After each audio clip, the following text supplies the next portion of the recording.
Hello and welcome to TL Physics, and today I'm going to talk about the Rayleigh criterion.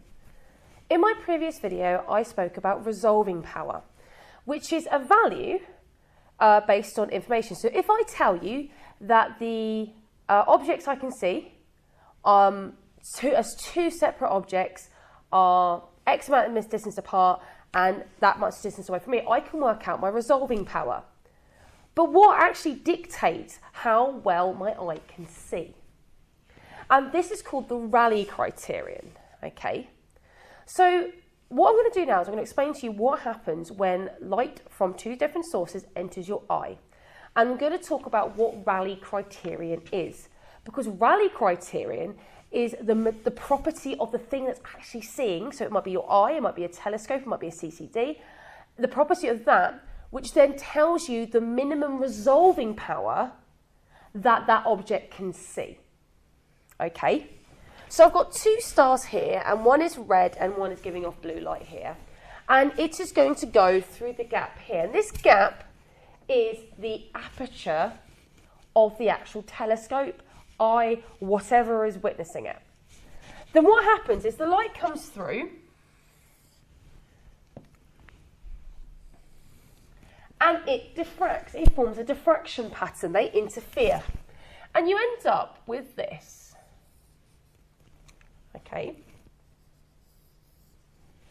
You end up with diffraction patterns. Now this angle here is exactly the same as the angle here, okay? Now if you can imagine, as this gets further away, this angle gets smaller, as does this angle here. And what happens is these diffraction patterns for a single slit start to merge together. So what actually happens is the interference patterns start to merge for both of them. And what I'm going to draw now is, this is just a flat representation. I'm going to represent it in a 2D space. So, what actually happens is, because it's a circular aperture, you get things that look like this. Okay, so these are the diffraction patterns for both of those stars. And they are a separate distance apart in here. This middle part, we would normally call the central maxima. But in this case, we're going to call it the airy disk, because it is the central maxima for a circular aperture. So this is called an airy disk. Now, as this angle gets smaller, these central maximas start merging together. And if I start drawing this for you,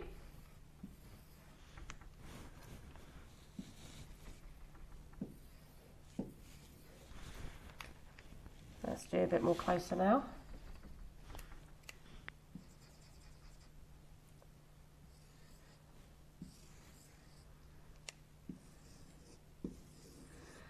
There'll become a point where I am not able to distinguish the two central maximas from each other.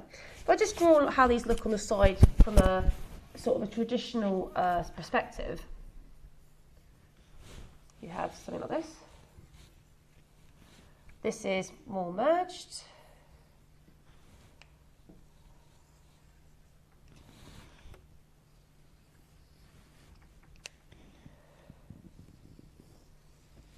Okay.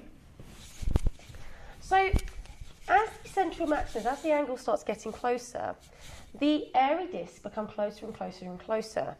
And there is a point where we say it because your brain or any object really can't differentiate these four, okay? And this is when, okay, the object is around the first maxima, okay? So this is a diffraction grating, basically. So I'm going to use a diffraction grating formula. So the diffraction grating formula is d sine theta equals n lambda. Well, these angles that we are dealing with are small.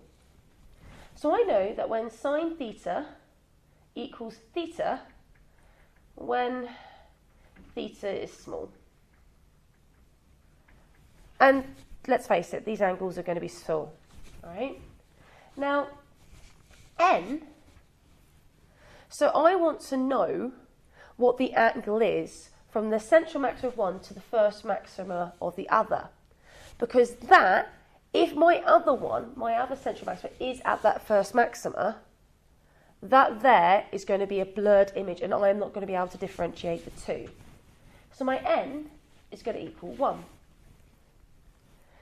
So I'm left with d theta equals lambda. So theta equals lambda over d, where this d is the slit spacing. And in this case, that slit spacing is the aperture of the object.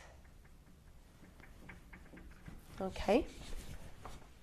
So this here, this formula tells me the minimum angle I can see. So this angle here, the Rayleigh criterion, is the minimum resolving power. Okay, so let's give an example of this formula. Let's say I've got a telescope with an aperture that is 20 centimetres and I am detecting a wavelength of 700 nanometres. My minimum resolving power of my telescope is going to be 700 times 10 to the minus 9 over 0.2.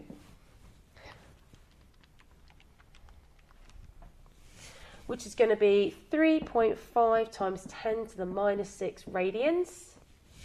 Okay. So let's say my object is, so this is the minimum angle I can see. And let's say I am looking at two stars that are approximately 1.9 times 10 to the 11 meters away. I want to know what is the smallest distance they could be apart for me to be able to see them. So we go back to this diagram. This Rayleigh criterion angle is exactly the same angle as this one here. So if this is the smallest angle I can see, this is the smallest angle I can make here. So I know that this is going to be 3.5 times 10 to the minus 6 radians there.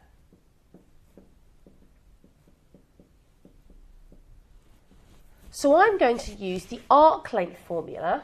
So arc length is r theta.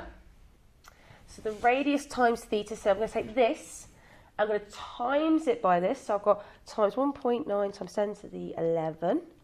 And I get a distance, an arc length, of 665 times 10 to the, oopsie daisy, 3 meters. So the closest that these two objects could be together is 665 times 10 to the 3 meters apart. If they were any closer, I would not be able to distinguish them as two separate objects because the angle that they will make will be smaller than my Rayleigh criterion. So the Rayleigh criterion is a material property. It's a property of the observing object. It is based on diffraction. And this idea of these diffraction patterns merging together, and when you have the central maximas so close together, you are not able to distinguish two objects from another. So that there is Rayleigh criterion.